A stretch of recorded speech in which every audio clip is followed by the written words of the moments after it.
In this video, we're going to talk about our first marriage principle. Now, if you are an engaged couple, this information is going to be the same if you're sitting here listening to it as a married couple. Now, just for the sake of being quicker in how I express things, I'm going to talk about it as though you're already married. So if you're an engaged couple, don't be confused if I say your spouse, referring to your story, because either way, it's the same information. So I don't want that to be confusing.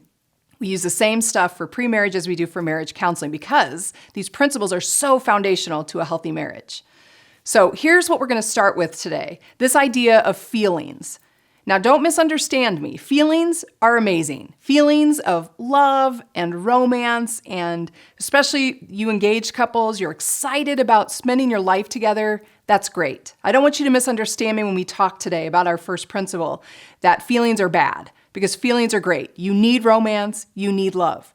But here's the problem. In our culture today, the only emphasis about love, marriage, is all about feelings. Your movies, your books, your TV shows depict that marriage or love should be this all-consuming, overwhelming kind of love. And when you have it, that means you're with the right person.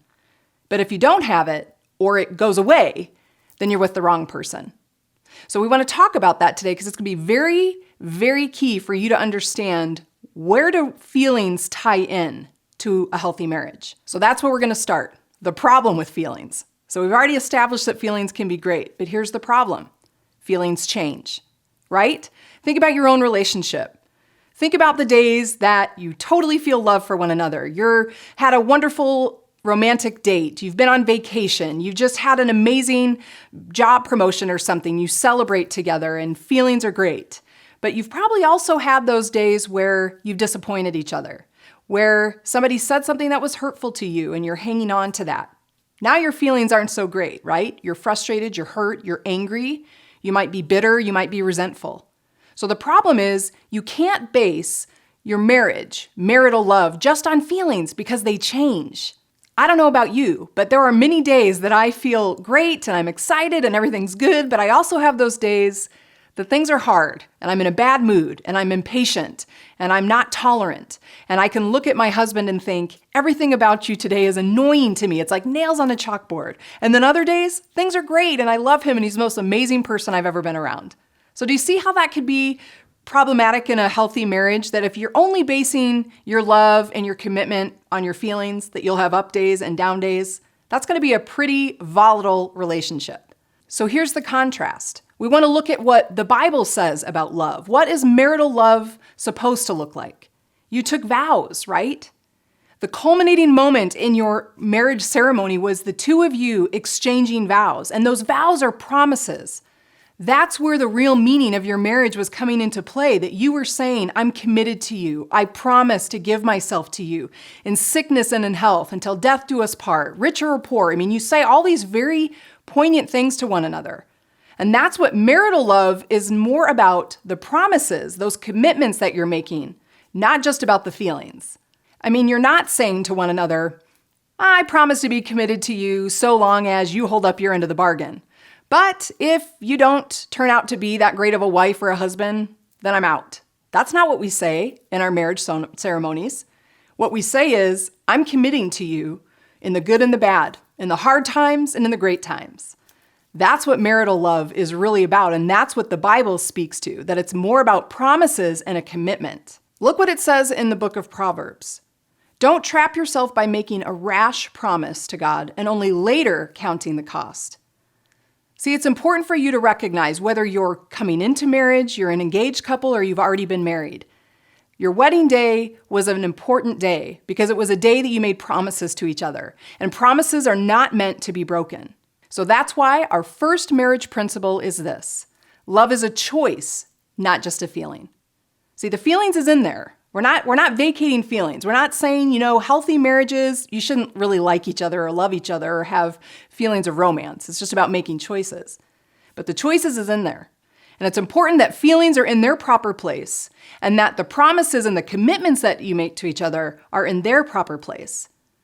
So you need to know that the first principle for you to have a healthy marriage, whether you're getting ready to embark on marriage together or you've been married for 5 years or 20, love is about choice, not just about feelings. And here's why. There's going to be days, just like we said, when the feelings part is lacking, when you're disappointed, when there's been missed expectations, when there's been hurts.